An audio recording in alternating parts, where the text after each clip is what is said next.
വയനാട് തുരങ്കപാത നിർമ്മാണത്തിൽ വൻ സുരക്ഷാ വീഴ്ചയെന്ന് വ്യക്തമാക്കുന്ന നിർണായക വിവരങ്ങൾ പുറത്ത്. Geological survey of India (ESI) നൽകിയ അതീവ ഗുരുതരമായ അപകട മുന്നറിയിപ്പുകൾ നിർമ്മാണ കമ്പനിയായ ദിലീപ് ബിൽഡ്കോൺ പൂർണ്ണമായും അവഗണിച്ചതായി റിപ്പോർട്ടുകൾ വ്യക്തമാക്കുന്നു. കഴിഞ്ഞ ജൂൺ 14-ന് GSI സമർപ്പിച്ച ശാസ്ത്രീയ വിലയിരുത്തൽ റിപ്പോർട്ടിന്റെ പകർപ്പ് ഇപ്പോൾ മാധ്യമങ്ങൾക്ക് ലഭിച്ചു. തുരങ്കത്തിന്റെ സുരക്ഷാഭിത്തിയുടെ ഇടതുഭാഗത്ത് നേരത്തെ തന്നെ വിള്ളലുകൾ രൂപപ്പെട്ടിരുന്നതായി GSI റിപ്പോർട്ടിൽ എടുത്തുപറയുന്നുണ്ട്. നിർമ്മാണത്തിൽ സംഭവിച്ച ഗുരുതരമായ സാങ്കേതിക പിഴവുകളും റിപ്പോർട്ടിൽ അക്കമിട്ട് നിരത്തുന്നു. പാറയുമായി ബന്ധിപ്പിച്ച് റോക്ക് നെയിലിംഗ് ചെയ്യേണ്ട സ്ഥാനത്ത് കമ്പനി നടത്തിയത് സോയിൽ നെയിലിംഗ് ആയിരുന്നു. ഇതിനു പുറമെ സംരക്ഷണ ഭിത്തിക്കുള്ളിൽ കെട്ടിക്കിടക്കുന്ന വെള്ളം വാർന്നുപോകാനായി സ്ഥാപിക്കേണ്ട വീപ്പ് ഹോൾസുകൾ ആവശ്യത്തിന് നിർമ്മിക്കാതിരുന്നതും ദുരന്തത്തിന്റെ വ്യാപ്തി വർദ്ധിപ്പിച്ചു. മുന്നറിയിപ്പുകൾ അവഗണിച്ചുകൊണ്ടുള്ള കമ്പനിയുടെ മുന്നോട്ടുപോക്കാണ് ഒടുവിൽ വലിയ അപകടത്തിൽ കലാശിച്ചതെന്നാണ് വ്യക്തമാകുന്നത്.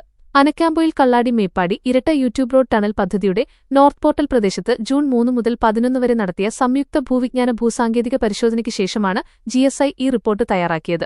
ഈ പ്രദേശത്തെ ഘടന ചാർനോക്കൈറ്റ്, ആംഫിബൊലൈറ്റ്, ഹോൺബ്ലെൻഡ് ഗ്നൈസ് എന്നീ കഠിനമായ ശിലകളാൽ രൂപപ്പെട്ടതാണെങ്കിലും കട്ട് ആൻഡ് കവർ ഭാഗത്ത് സിൽട്ടി മണ്ണ് അടങ്ങിയ കട്ടിയേറിയ മേൽമണ്ണ് പാളിയാണ് ഉള്ളതെന്ന് GSI കണ്ടെത്തിയിരുന്നു.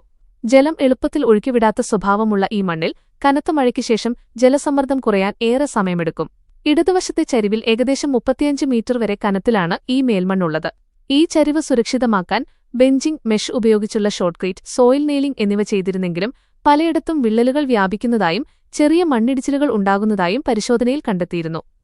21 ലക്ഷത്തോളം സന്തുഷ്ടരായ ഉപഭോക്താക്കളും 2 ലക്ഷത്തോളം തിമിര ശസ്ത്രക്രിയകളും പൂർത്തിയാക്കിയ മലബാറിലെ ഏക കണ്ണാശുപത്രി Al Salama eye hospital, hospital road, Perinthalmanna. സംരക്ഷിത ചരിവുകളിൽ സ്ഥാപിച്ച ഡ്രെയിൻ ഹോളുകളിൽ വളരെ കുറച്ചെണ്ണം മാത്രമാണ് പ്രവർത്തിച്ചിരുന്നത്. ഇവിടുത്തെ ഡ്രെയിനേജ് സംവിധാനം തികച്ചും അപര്യാപ്തമാണെന്ന് റിപ്പോർട്ട് മുന്നറിയിപ്പ് നൽകിയിരുന്നു.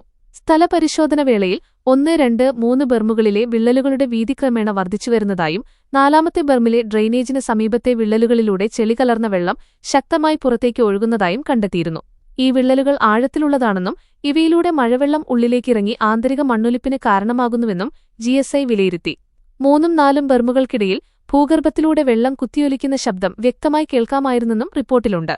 ഇത്തരം സാഹചര്യങ്ങളിൽ മൺപാളികൾക്കുള്ളിൽ പൈപ്പിംഗ് പ്രതിഭാസം രൂപപ്പെട്ട് ചരിവിന്റെ ബലം കുറയുമെന്നും ഇത് വലിയ മണ്ണിടിച്ചിലിലേക്ക് നയിക്കുമെന്നും GSI കമ്പനിക്ക് കൃത്യമായ മുന്നറിയിപ്പ് നൽകിയിരുന്നു. ഏറ്റവും ഒടുവിൽ പുറത്തുവരുന്ന വിവരങ്ങൾ പ്രകാരം പദ്ധതി പ്രദേശത്ത് ഇടിഞ്ഞുവീണത് വെറുമൊരു മൺകൂനയല്ല, മറിച്ച് തുരങ്കത്തിന്റെ സുരക്ഷാഭിത്തി തന്നെയാണ്. പാറയോട് ചേർത്ത് നിർമ്മിക്കേണ്ട സുരക്ഷാഭിത്തി പാറയിൽ നിന്നും 15 മുതൽ 20 വരെ മീറ്റർ മാറ്റി വെറും മണ്ണിലാണ് കമ്പനി നിർമ്മിച്ചത്. സിമന്റും കമ്പിയും മെഷും ഉപയോഗിച്ച് നിർമ്മിച്ച് സ്റ്റീൽ ബാറുകൾ വഴി പാറയുമായി ഉറപ്പിച്ചു നിർത്തേണ്ട റോക്ക് നെയിലിംഗ് ഭിത്തിയാണ് ഇത്തരത്തിൽ അശാസ്ത്രീയമായി നിർമ്മിച്ചത്. പാറയിൽ നിന്ന് ഒലിച്ചിറങ്ങിയ വെള്ളം മണ്ണിൽ കടുത്ത സമ്മർദ്ദമുണ്ടാക്കി. മാത്രമല്ല, ഭിത്തിയിൽ ഓരോ മീറ്റർ ഇടവിട്ടും വെള്ളം പോകാൻ വീപ്പ് ഹോൾസുകൾ വേണമെന്നിരിക്കെ അത് നൽകാത്തതിനാൽ ഭിത്തിക്കുള്ളിൽ ഹൈഡ്രോസ്റ്റാറ്റിക് പ്രഷർ രൂപപ്പെടുകയും വെറും 15 സെന്റിമീറ്റർ മാത്രം കനമുള്ള സുരക്ഷാഭിത്തി തകരുകയുമായിരുന്നു. നിർമ്മാണ കമ്പനിയുടെ ഭാഗത്തുനിന്നുണ്ടായ ഈ കടുത്ത അനാസ്ഥയെക്കുറിച്ചുള്ള കൂടുതൽ വിവരങ്ങൾ വരും മണിക്കൂറുകളിൽ പുറത്തുവരുമെന്നാണ് പ്രതീക്ഷിക്കുന്നത്.